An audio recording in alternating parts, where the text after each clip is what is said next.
Hello students, जैसा कि हम बेटा डिस्कस कर रहे हैं सीबीएसई का जो हरियाणा पंचकुला रीजन में जो पेपर कंडक्ट हुआ था उसका सेट नंबर 3, जिसमें हमने लास्ट 2 वीडियोस में 18 क्वेश्चन तक हमने क्वेश्चंस डिस्कस किए हैं।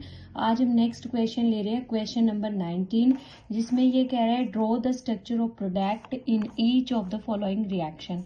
हमारे पास रिएक्टेंट दिया हुआ है, रिएजेंट गिवन है, आपको प्रोडक्ट आपको बताना है।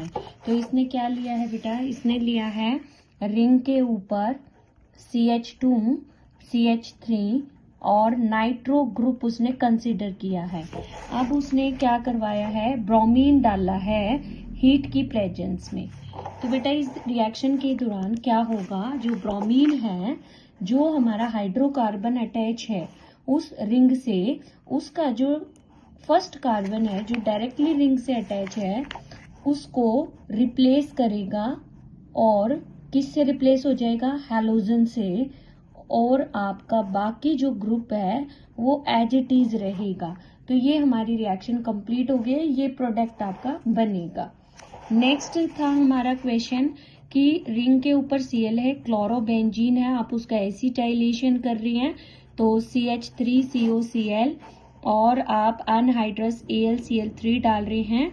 तो आपको पता है बेटा जो हैलोजेंस होते हैं वो आने वाले ग्रुप को अपने रिस्पेक्ट में ऑर्थो पे और पैरा पे लेके आते हैं, और हमारा जो पैरा होता है वो मेजर प्रोडक्ट होता है।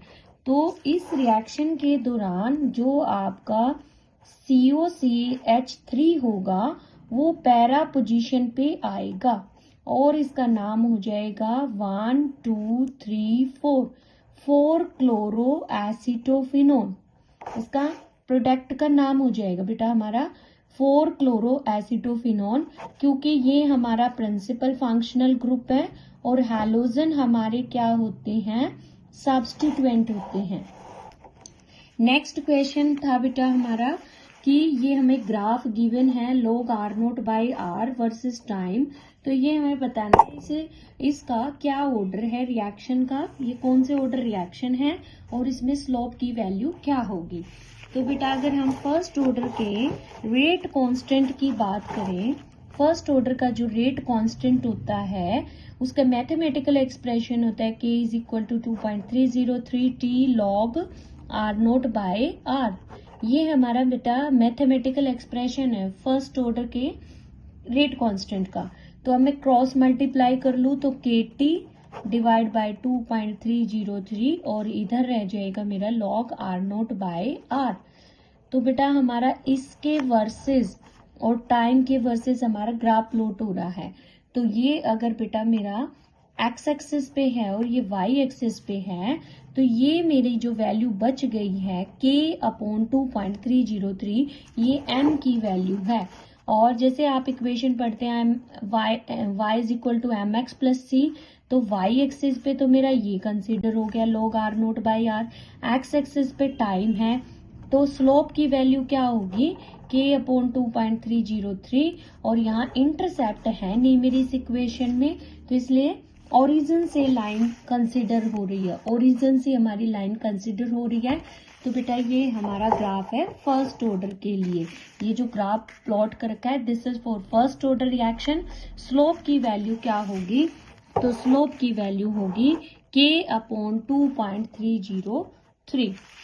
नेक्स्ट है बेटा हमें बताना है right the IUPAC name of the following coordination compounds. जैसे हमें गिवन है बेटा CO Cl2 En2 SO4, इसका हमें क्या बताना है, COCl2 En2 SO4 का IUPAC नेम। और ये हमारा क्वेश्चन कोऑर्डिनेशन केमिस्ट्री से है। तो पहले हम इस कॉम्प्लेक्स को ब्रेक करेंगे। COCl2 En2 SO4 पे कितना चार्ज होता है बेटा, 2 यूनिट नेगेटिव, कॉम्प्लेक्स पे हो गया 2 यूनिट पॉजिटिव।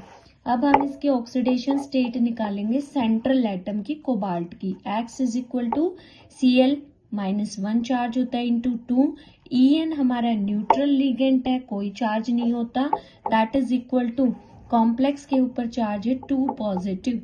तो ये हो जाएगा हमारा क्या, x की वैल्यू जो है वो हो जाएगी हमारी -2 और इधर +2, तो इधर जाके ये भी वाला प्लस हो जाएगा, तो +2 बाय +2 कितना हो गया, +4 हो गया। यानी कि कोबाल्ट की ऑक्सीडेशन स्टेट क्या आ रही है, +2 आ रही है, +4 आ रही है बेटा। तो अब इसका नाम कंसिडर करेंगे IUPAC में, तो इसको हम क्या बोलते हैं, इथेन 1,2 डायामाइन या इथाइलिन डायामाइन, और ये क्लोरो है बेटा। तो आपको पता है अल्फाबेट में क्लोरो पहले आता है और इथाइल का ई बाद में आता है। तो हम इसकी क्लोरो कितनी बार है, 2 बार है, तो हम क्या लिखेंगे, डाया क्लोरो।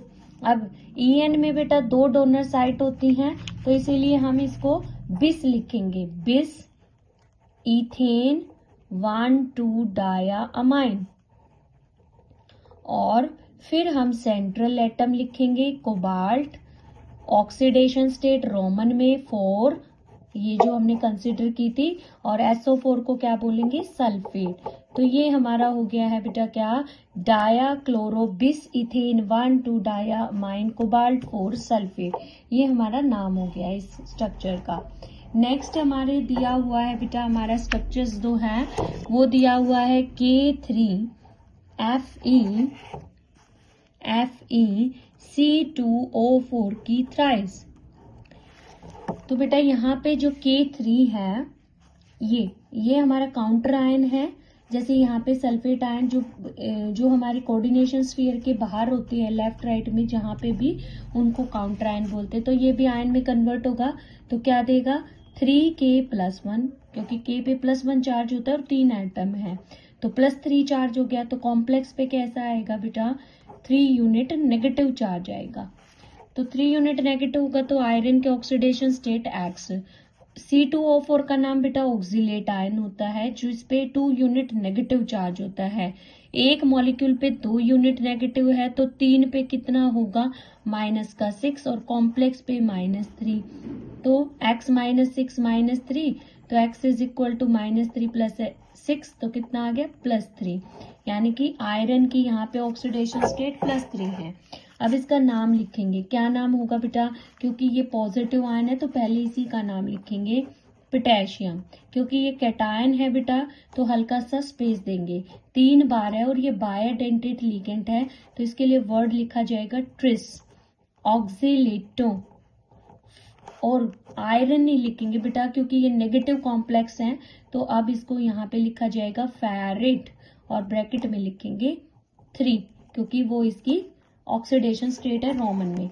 तो पोटेशियम ट्रिस ऑक्सीलेटो फेरेट 3 जो है इसका